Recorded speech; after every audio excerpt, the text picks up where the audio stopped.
Quem nunca ouviu dizer a vaca foi pro brejo, tira o cavalinho da chuva ou o santo do pau oco? Nós usamos centenas de ditados populares todos os dias. Eles parecem simples frases do cotidiano, mas muitos nasceram há séculos, em contextos completamente diferentes dos atuais. Alguns surgiram em navios piratas, outros vieram do período colonial brasileiro, e alguns carregam histórias tão curiosas que parecem inventadas.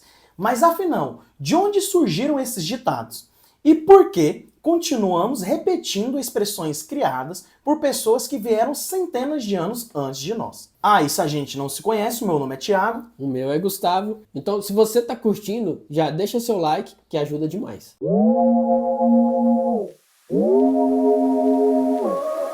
primeiro ditado: a vaca foi para o brejo. Hoje usamos essa expressão quando algo deu errado. Exemplo: o computador queimou, perdi o trabalho. A vaca foi para o brejo.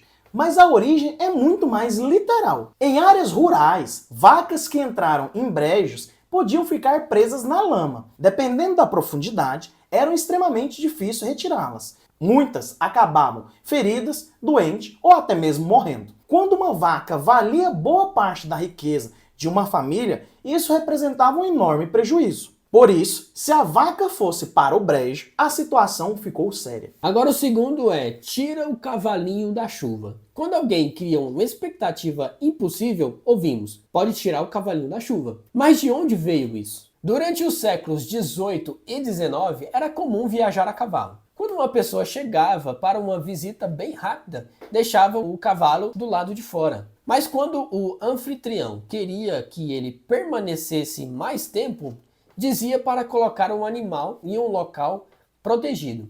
Em outras palavras, tira o cavalinho da chuva. Com o tempo, a frase passou a significar, não conte com isso. E em terceiro, santo do pau oco. Essa expressão costuma ser usada para definir alguém falso, mas sua origem está ligada ao período colonial brasileiro. Durante o século 17 e 18, o ouro extraído no Brasil era fortemente fiscalizado pela coroa portuguesa. Para escapar dos impostos, alguns contrabandistas utilizavam imagens religiosas ocas, ou seja, santos de madeiras vazios por dentro. Neles eram escondidos ouro, pedras preciosas e moedas. Daí surgiu a ideia de que alguém que aparenta uma coisa por fora, mas guarda outra por dentro. Em quarto, o santo não bateu. Quando duas pessoas não se dão bem logo de início, dizemos, o santo não bateu. E da onde que veio? A expressão, ela tem origem em tradições religiosas populares. Antigamente, acreditava-se que cada pessoa possuía um santo protetor. Quando duas pessoas entram em conflito, dizia-se que seus santos não tinham se entendido. E hoje sabemos que a expressão está mais ligada à psicologia. Em quinto, pagar o pato. Quando alguém leva a culpa por algo que não fez, acaba pagando o pato. Existem várias teorias para a origem desse ditado. Uma das mais aceitas remonta à Europa medieval. Em certas feiras populares, existiam jogos em que os participantes perdiam dinheiro tentando acertar patos ou figuras de patos. Quem saía prejudicado acabava sendo o responsável pelo prejuízo. Com o tempo, a frase passou a significar sofrer as consequências por algo, mesmo sem ter a culpa. E em sexto lugar, onde há fumaça, há fogo. Esse é um dos ditados mais antigos da humanidade. Sua origem pode ser rastreada até a antiguidade. E a explicação científica é: o cérebro humano ele evoluiu para identificar sinais indiretos de perigo. Se existe fumaça, é provável que existe uma fonte produzindo aquela fumaça. E por isso o ditado virou metáfora para suspeitas e rumores. Em sétimo, comparar gato por lebre. Hoje significa ser enganado, mas essa história começou há muitos séculos. Na Europa medieval, lebres eram consideradas carnes nobres. Alguns vendedores desonestos substituíam a carne por gatos preparados de maneira semelhante. Como o comprador não via o animal inteiro, acabava sendo enganado. Assim nasceu a expressão. Em oitavo lugar, tá descascar um abacaxi.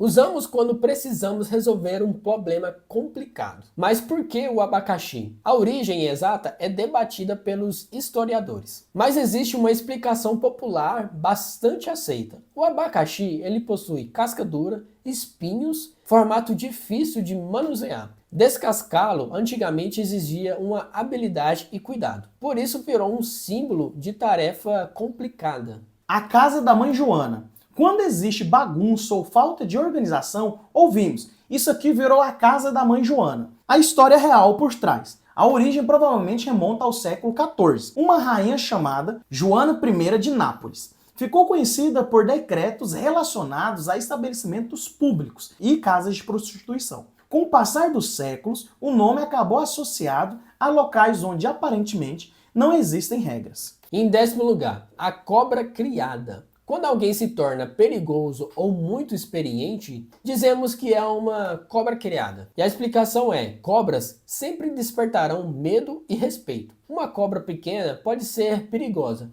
mas uma cobra adulta e experiente representa uma ameaça ainda maior. A expressão passou a simbolizar pessoas que aprenderam muito com a vida e não são facilmente enganadas. Os ditados são uma espécie de tecnologia cultural. Eles condensam experiências humanas em poucas palavras. São fáceis de lembrar, fáceis de transmitir. E carregam conhecimentos acumulados durante gerações. Por isso sobrevivem durante séculos. Os ditados populares mostram que a língua é muito mais do que palavras. Cada expressão carrega história, costume e experiências de pessoas que viveram muito antes de nós. E talvez a parte mais fascinante seja perceber que usamos essas frases todos os dias, sem imaginar as aventuras, os perigos e as curiosidades escondidas por trás delas. E se gostou do vídeo, já deixa seu like, compartilhe e se inscreva no canal. Nos ajude a crescer o canal Ciências Sem Jaleco. E lembre-se, aqui no Ciências Sem Jaleco, a gente explica tudo sem complicação e claro, sem jaleco. Até a próxima.